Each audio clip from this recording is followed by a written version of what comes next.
quand bi muy énuméré tout à l'heure ak secteur économique yi nga xam ne dañoo touché vous pensez que Macky Sall yëgu ko xamul loolu. il s'en fout. voilà xam na ko bu baax Macky moo la gën a xam ne fii Sénégal nit ñi cere la ñuy lekk ak fondé guddi gi ak mayga. lekk na ko sax ba tey. xam na ko daf ko intéressé wul. mais li gën a grave defuñu bilan. est-ce que xam ko moo taxoon mu peut-être ci première vague bi appuyer tey jii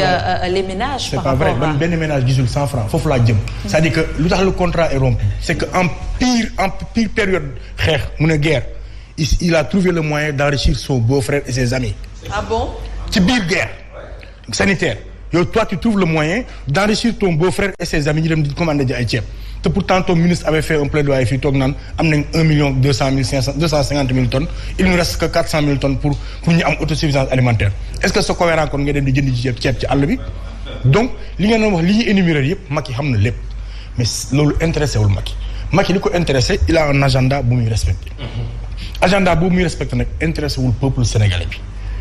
et wax nañ ko si ça aurait été le contraire européens yi duñ nangu lii. c'était le moment pour ñun africain mooy agenda wu tubaab la xaw ma nouvel ordre mondial. bu la comme neex nga ne ci théorie du complot lañ nekk mais les signes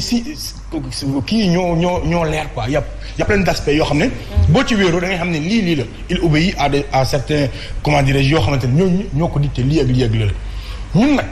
askanu Sénégal lan mooy ci suñu responsabilité aujourd'hui mooy que ne damay ñaan peuple sénégalais yi ñu taxaw. ñu pare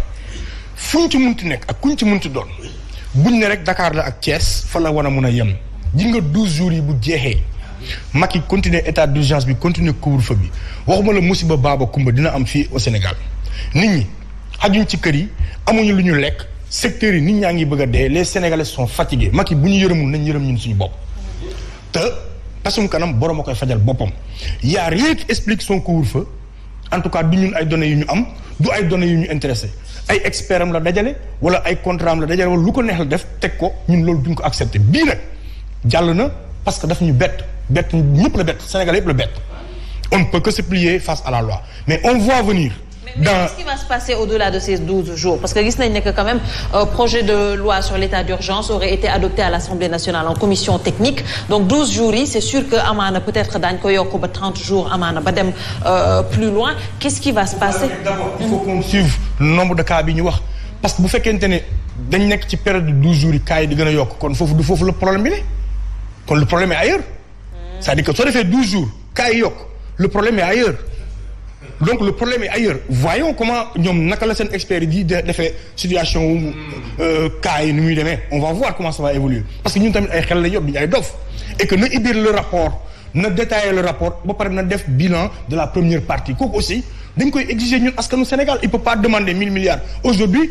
tous ces petits boulots là Macky va aller encore prétexter un autre prêt de 1000 milliards encore pour encore enrichir d'autres sous prétexte que il faut que mu soutenir ces secteurs d'activité économique et tout ça parce que ci loolu lañu jëm encore une fois de plus peut-être que ñoom seen ay caisse jeex na il faut qu'ils trouvent des moyens donc ci loolu lañu mën en tout cas vraiment dañu sonn ci loolu noonu nañu dimbali fii Sénégalais yëpp conscient que ne fii ak le 12 jours yi bu motee moom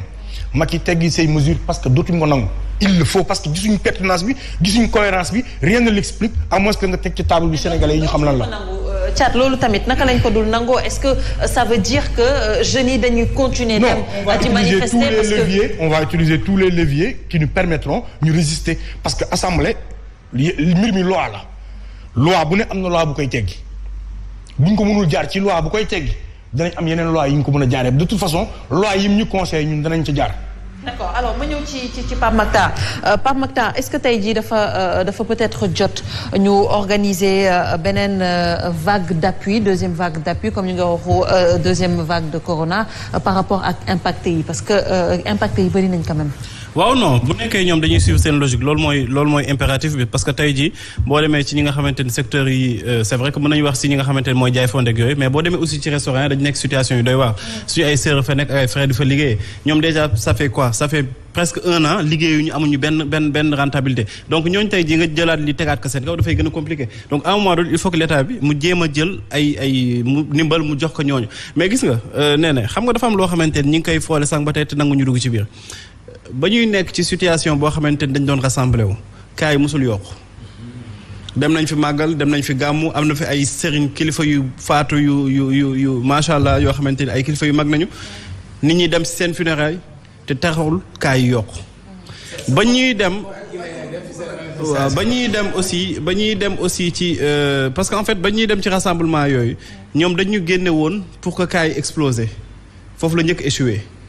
parce que en fait lu tax ma ni nañu bàyyi nit ñu circuler professeur Thior mi ngi koy wax ñun lu ñu wuteeg européens yi mooy feebar bi bu ñu ko jéem a def suñu xel lu doy waar feebar bi dafa graaw si benn catégorie de personnes te catégorie de personnes boobu dafa nekk une minorité au Sénégal ñun population bu jeune nañu am. minorité à protéger. mais bien sûr toute minorité est à protéger. d'accord pour protéger. xam nga booy protéger minorité bi il faut nga identifier leen.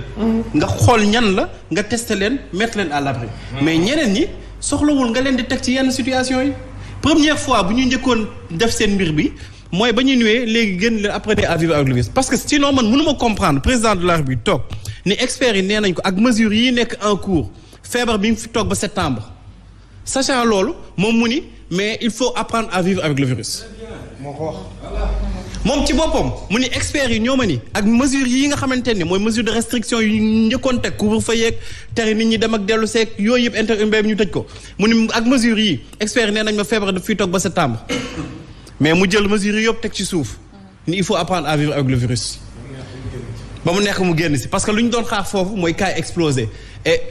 contrairement à ce qu'ils ont pensé parce que aussi bu ñuy wax lépp OMS moom moo njëkkoon ni Afrique ñaata cas lay am. parce que ñoom ba tey mënuñu comprendre lan moo tax ba situation bi explosé wul ci ay prévision. OMS mu nga xamante ni ba mu gisee chloroquine bi dafa commencé woon def ay effet yu baax ci population bi mu xeex ko imposer beneen mbir boo xamante ni kenn bëgg ko woon. donc am na mbir yoo xamante ni je crois que du ay question de complot wala du question de quoi que ce soit nit ñi dañuy réfléchir te gis nga. tëjaat nañu nit ñi.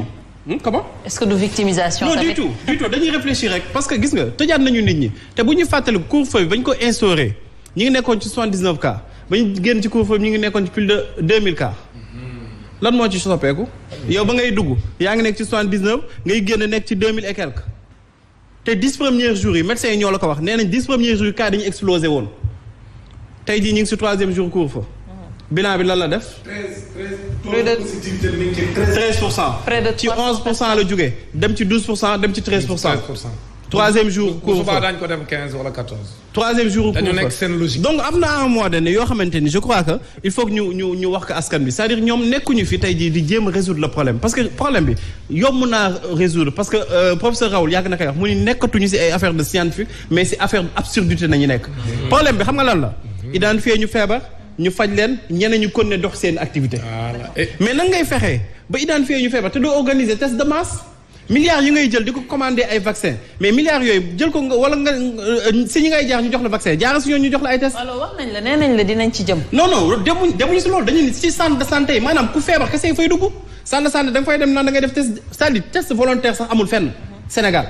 te dinañ si jëm sax déjà rek ça pose problème balaa ñu siy jëm donc ñoom seen urgence feneen la nekk. ni ñu jëlee armée bi teg ko ci suuf noonu la ñu waroon fexe ba test yi nekk lu disponible ñu mën a xam tey jii Dakar ñaata personne nañ ciy testé Saint-Louis ak feneen et puis mënoon ne situation bi dafa dramatique encore une fois nee na nga ni Pape Makhtar toogal sa kër nga faju fa Pape Makhtar di bokk ak gars yi añ kenn du ko tibbal kenn du ko kiiwal ñu koy seet si fii xam nañu Sénégal da ngay feebar sax bay waaji dee nit ñu fekk la hôpital waxuma laat sa kër donc am na yoo xamante ne ce sont nos réalités socioculturelles bu ñu bëggee tey jii dañuy wax yenn mbir yi naan apprenez à vivre avec le virus dañuy wax yenn affaires yi nit ñi dañuy poser des questions dañuy naan ñii lan mooy seen stratégie dañu bëgg tey jii am benn chiffre boo xamante ne. ñii dee Pamata doguma la ñii dee ci corona bi actuellement nañ leen di denc. mais c'est ça est-ce que loolu ñu ngi ciy wax. c'est ça bu njëkk dañ leen doon isolé ñu koy denc.